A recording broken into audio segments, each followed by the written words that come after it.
So the exhibition follows my I call it like a London timeline. I'm born and bred in London.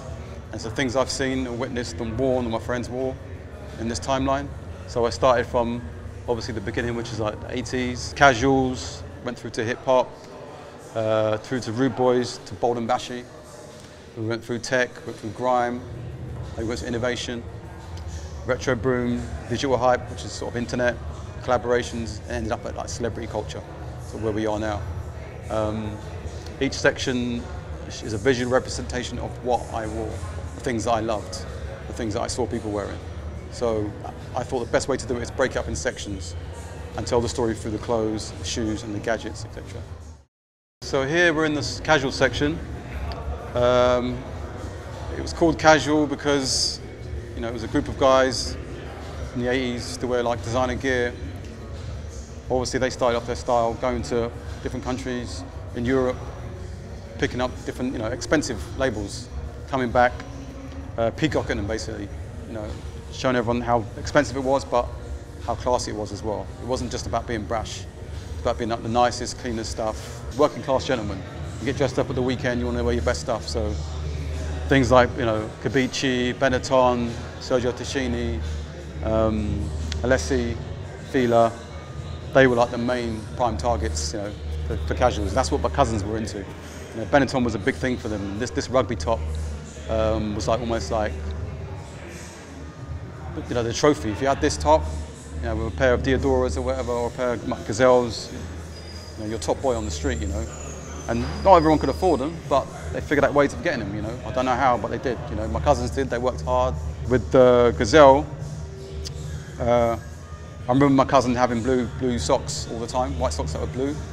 And it's because he wore Gazelles, and they ruined his socks, but he loved the shoes so much, he was like, I'm keeping these shoes, man. Because they're top boy shoes, no one's got these shoes. And there was a lot of suede shoes at the time, and a lot of leather as well, but I think the royal blue was like, was the colour that was popping the most. How I came into hip hop, how it found me, should I say, was through the TV, watching Malcolm McLaren's Buffalo Girls video and watching the Rocksteady crew, which is these guys here. This was their first record, which I remember buying straight away when it came out. And Americana, hip hop just hit me straight away. This and Afrika Bambaataa, you know, Soul Sonic Force, that electro, it was just totally different, you know. It was like almost like black punk, you know what I mean? It was just different. These guys just had so much style. It wasn't just the way they danced, just the way they dressed. It was just an awe of their style. And from then I was like, I need to have what the shoes they were breaking at the time. I remember in one video they're breaking in the Nike Vandal, which is this shoe here. And I had to have it, man. I had to be the first at school to have this shoe. It was like, I've got to have this by any means. You know, it was really expensive, I think, at the time. But I managed to persuade my mum to give me half the money from the paper round to get this shoe. And yeah, from then I was just like, all the elements of hip hop, you know, from graffiti to DJing, breakdancing, I did it all, man. You know, I wore the pants, you know, I wore the shoes, did the graffiti. You know, when we did the graffiti, we used to like wear Converse. And the reason we wore Converse was that as you're running along the tracks, rubber soles, if you touch the rubber soles, you're good. You're not going to get electric shock. In some of this stuff here, you have to know someone in America. And luckily enough, I had cousins that emigrated to America like in the early 80s. And I used to send them letters. You know, my cousin Denise, we used to like pen pal each other. And I had to send her a photocopy from a Nike catalogue of these, the Air Force 5s. And I managed to get them in like 2 colours. And when I got them, I was like king of the road, man. No one had these shoes. I was like untouchable. Same with the Coca-Cola stuff. I remember getting the Coca-Cola stuff, some of it from America, but I remember there used to be a shop in Bond Street, which would get the tops and bottoms, and that was a big thing as well. That was, again, you had to be first. You had to know where to get it from. Like the Gucci stuff, couldn't afford the real things. The bootleg was like the way to go. No one cared as long as you had it. So this section called Rude Boy, or Ragamuffin, used to call it back in the day. It was like the dancehall influence. Reggae dancehall was like infiltrating the radio, man. It was coming over almost at the same rate as hip hop. But then back then you were either a rude boy or you were a hip hop head, and it was very, very much sort of like a little battle. If you were a hip hop head, you seemed a bit of an idiot, you know, not embracing your culture as much as if you were being a rude boy. So Rude Boy kind of had its uniform was a mixture sometimes of America, which was the shoes, but then we sort of, almost like the casual culture, we took the European labels and made it our own, you know. When the pants were too baggy to show off your shoes, we used to do a thing called a pin roll, which I know for a fact sort of came from Jamaica, because I used to go to Jamaica in the late 80s, early 90s. All my cousins were doing it with one leg up, pin rolled, and to ride their bikes, you know, so the chains don't get caught in the trousers. And it just came over here, and people obviously bought the trousers biggest size possible to get that sort of baggy effect and show off their shoes. The Huarache we used to wear, you know, with no laces, just bottom of the shoes, bottom of the trousers hanging. MX-90, bright colours were coming in. We were picking up ZX8000s, 90s. Just, you know, expensive labels and bashy shoes, basically, like really flashy shoes. That was the thing, you know. This thing here, man, this was like your badge of honour on the back of your pants, you know, on your cords. Like if you had Chippy, then like, you know what's up, you know, you're a top boy. For the click suit, for me, it's very close to like the dancehall, I think. It was more of a smart dress kind of thing, go out to party in the evenings. A lot of the guys used to have like jumbo cords with like Clark Desert boots or Wallabies. The American Vikings was a thing. They were like a cheaper version of Bally's. You couldn't afford Bally's, and Vikings were a good substitute. So Bold and Bashy was about being more flamboyant, with, you know, crazy illustration jumpers, large prints. Before we sort of got there, we were sort of just introduction to like designer labels like Paul Smith, YSL, Ralph. You know, the silhouettes became a lot slimmer. Like these jeans are like a perfect example. It's like, this is like no patterns here, but down here is where your flashing notes are, you know. Shoes, quite subtle. Reeboks, you know, the ZXs and the Air Maxes came away. It was like spending more money on your garments rather than your shoes. So like throwaway shoes were a bit more. Because you would wear like white Reeboks to a dance, get them trashed and buy another pair tomorrow. So it was more, that was the way to go. Yeah, other things were coming in, like mobile phones were coming in. Flashy cars became a big thing, you know, like Renault 5s and Fiat Turbos and Golfs. They became good status symbols, you know. Versace sunglasses, jewelry became a big thing. Champagne era as well, I'd say definitely this was the champagne era where things started to get like a bit more flossy, you know, and less a bit about your heritage or, you know, what educational things and music. It was just more about flashy, you know. And that sort of spoke in the clothes as well, like the jumper here, the crazy Snoopy, the iceberg with the large prints, you know. Averex jacket, you know, £500 jacket back in the 90s was silly money, but now, you know, now it's like, it's whatever, £500, what £500. TNs again came in at the right time. This is more or less the tail end of the 90s, but it was flamboyant. Again, you know, it married well with what was going on here. The more you can match, obviously the more, you know, the more dap it gave you, you know, more props people gave you. I saw people do the hat, the shirt, the waistcoat, the trousers. And funny enough, leaving the tags on, I don't know why. I used to go a lot of carnivals and see guys in like the same outfit, which was quite good, quite funny. But I like that, taking something that's, they don't really want you to wear, but you make it your own, you know. And I think that's what Bold and Bashy was. So here we start to become a bit more tech, I'd say, with our clothing, a bit more technical, baggy jeans, looking at Japan, especially for denim. It became this kind of thing where I think I saw like the first wave of like trendies, especially in Soho. Trendies were creating their own little carve in the culture. So we had like things like the Air Rift.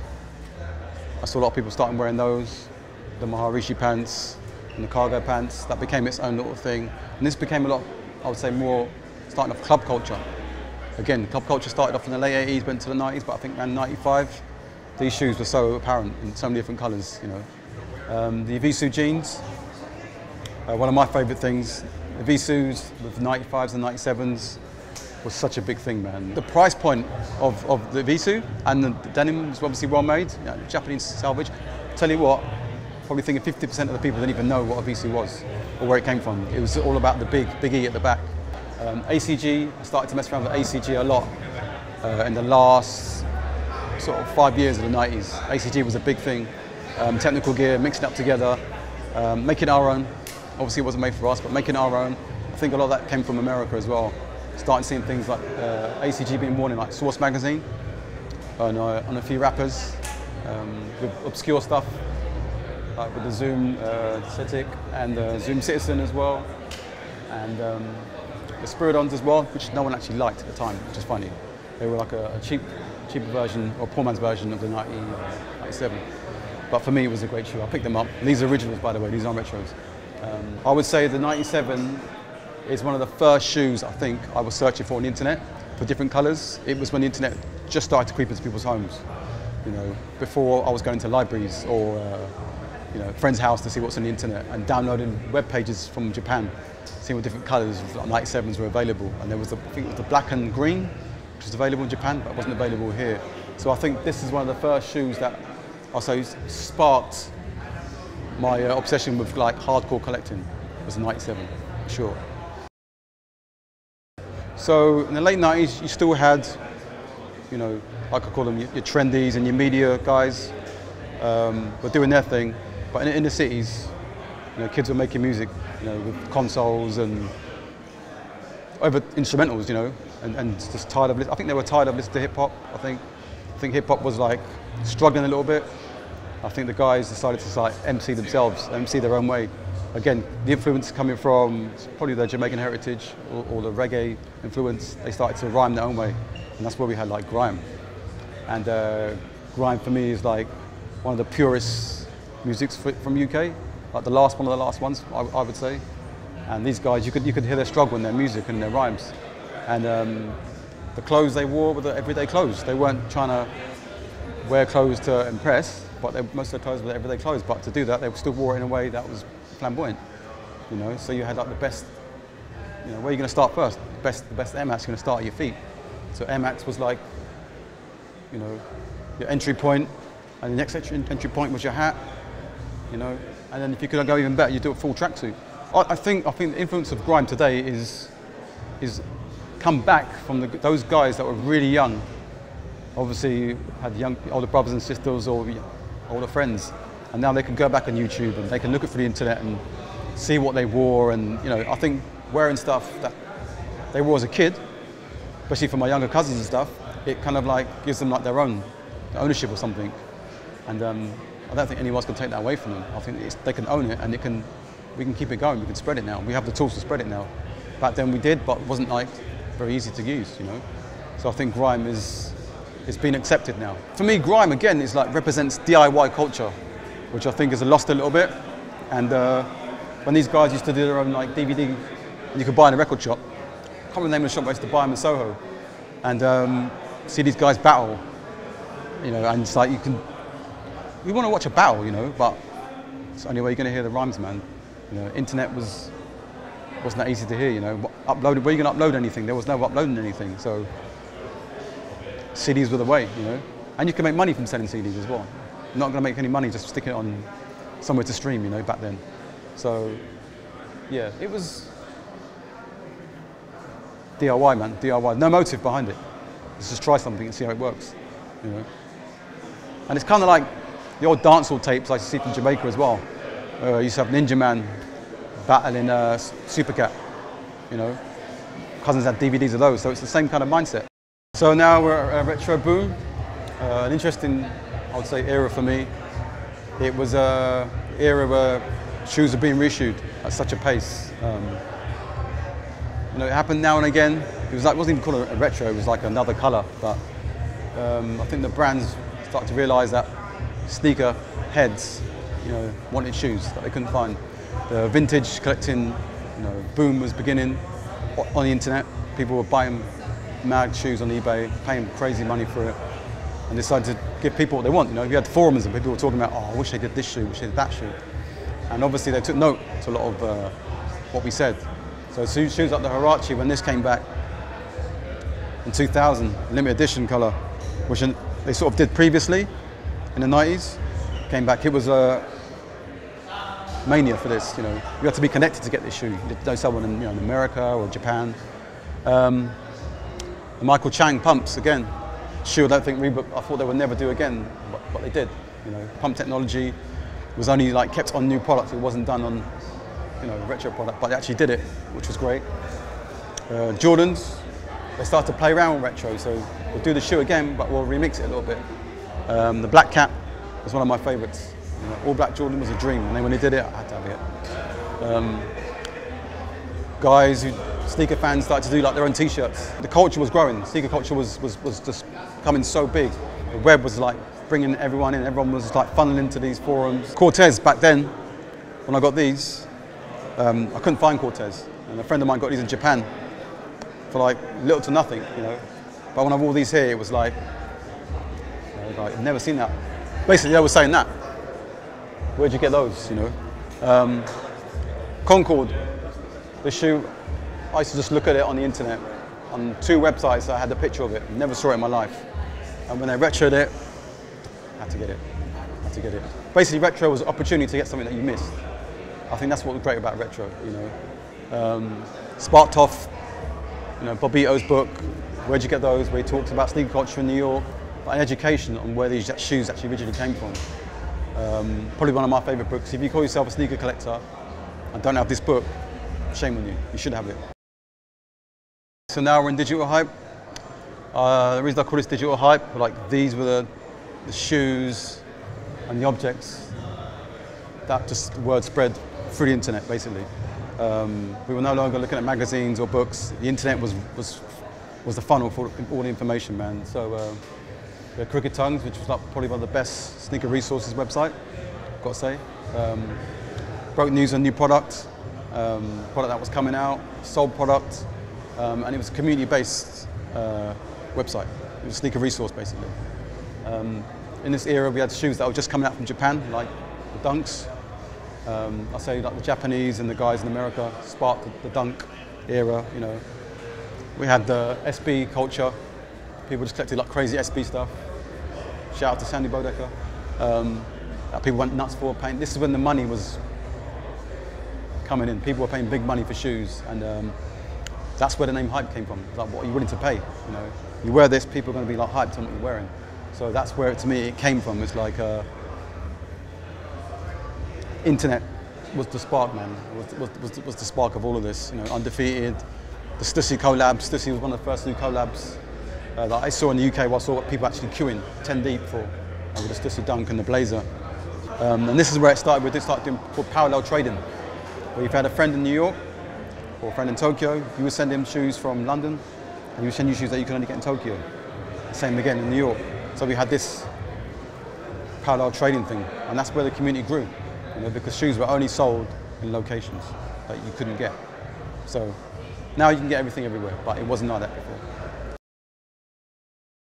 So we're in a section called collabs, and collaborations. The ones I've sort of picked out are the ones that, when these brands first started, I didn't think that brands would actually collaborate with these people, or brands as I see them. A lot of them are friends of mine. You know, watch the brands grow. And a lot of brands that are here, I think, are the ones I sort of appreciate as well. And I have a lot of respect for mutual respect. Like the Stash ones, for me, a brand wouldn't do an SMU like this, special makeup. They wouldn't produce something like this for JD Sports. So collabing with someone who's an artist and giving them like almost free reign on something kind of helps the brand show that they're actually aware of actually what's going on. For me, the Power one is something that I love. It was a collab that I thought I wouldn't see Nike doing. You know, someone asked me that 10 years ago, I wouldn't see them doing a collab like this. The colours, the fabrics, the execution. So now we're at the Celebrity. I think Celebrity is really important where we are now. I think Celebrity is almost like a rule, what kids want, what they listen to. You know, like the athlete is no longer the key figure now. You know, kids aren't really interested in athletes to a degree. Celebrity culture is at an all-time high now, and people are actually watching what celebrities are wearing. You know, for Instagram and, you know, showbiz news and music videos and whatnot. So when a celebrity gets a chance to do a shoe and does it well, it can have a good effect for that brand. You know, it shows that our brand is in touch, shows that celebrity is in touch. And if they work with someone who actually knows about shoes, or I should say has good taste, rather than say knows about shoes. It can work. And you know, when they did the first Yeezy, I thought it was quite good. You could see that there was little details of shoes that obviously he liked in the past, you know. But it's, you know, it's a different take on sneaker culture. It's a different direction. You know, it's more of a cut and paste rather than innovation. But using technology in a way for the lifestyle. Now we're in lifestyle. Celebrity is lifestyle. Sneakers have become lifestyle. They haven't become, you know, performance figure. Now it's a lifestyle product. You know, so this is where we are.